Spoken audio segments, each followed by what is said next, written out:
अमरावती जिल्हा परिषद आणि अशासकीय संस्था यांच्या संयुक्त विद्यमाने दिव्यांग मुला-मुलींसाठी आयोजित जिल्हास्तरीय क्रीडा स्पर्धांची शानदार सुरुवात झाली आहे।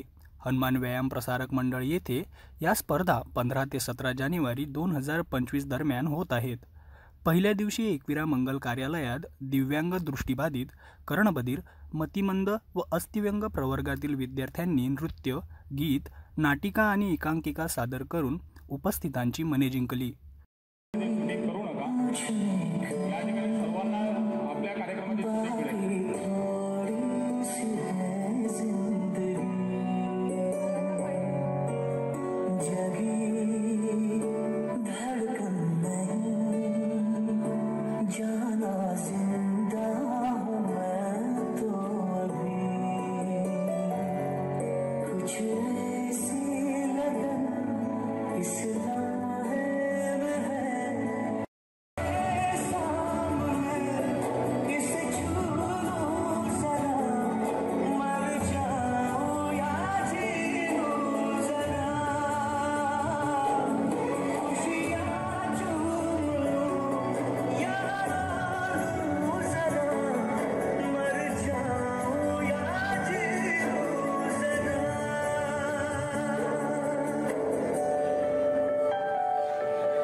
कार्यक्रमाचे उद्घाटन पोलीस उपायुक्त गणेश शिंदे, जिल्हा समाज कल्याण अधिकारी ज्ञानबा पुंड व इतर मान्यवरांच्या उपस्थितीत दीप प्रज्वलनाने करण्यात आले।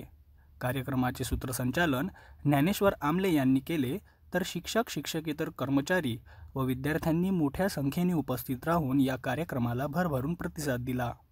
सांस्कृतिक महोत्सवासाठी या ठिकाणी मंचावर उपस्थित सर्व मान्यवर, सर्व या कार्यक्रमाचे संयोजक, या सर्व दिव्यांग मुलांचे शिक्षक, शिक्षिका, पालक आणि माझे सर्व दिव्यांग मित्र, बघा, ही जी मुलं आहेत त्यांना बोलता येत नाही किंवा ऐकता येत नाही, अशी काही मुलं त्यांनी ते सादरीकरण केलेलं आहे। परंतु एक पुस्तक जेवढा संदेश देऊ शकणार नाही तेवढा संदेश त्यांनी त्याच्या 5 मिनिटांच्या नाटिकेतून दिलेला आहे। आणि ही जी त्यांची संभाषणाची कला आहे, त्या कलेकडे बघून आपल्याला, म्हणजे मला व्यक्तिशः मुळीच असं वाटत नाही की ते इतर मुलांपेक्षा कोणत्याही दृष्टीने कमी आहे। आपण जो आधुनिक शब्द वापरतो आजकाल, तर दिव्यांग किंवा स्पेशली एबल्ड, तर खरोखर ही सगळी मुलं ही स्पेशली एबल्ड आहे। ज्याला धडधाकट किंवा नॉर्मल मुलं आपण म्हणतो, त्यांच्यापेक्षा काही विशेष क्षमता खरोखर या मुलांमध्ये आहेत। नुकत्याच झालेल्या पॅराऑलिम्पिकमध्ये सुद्धा दिव्यांगांनी खूप मोठ्या प्रमाणावर भारतासाठी विविध सुवर्णपदक, क्रीडापदक, रजतपदक मिळवलेली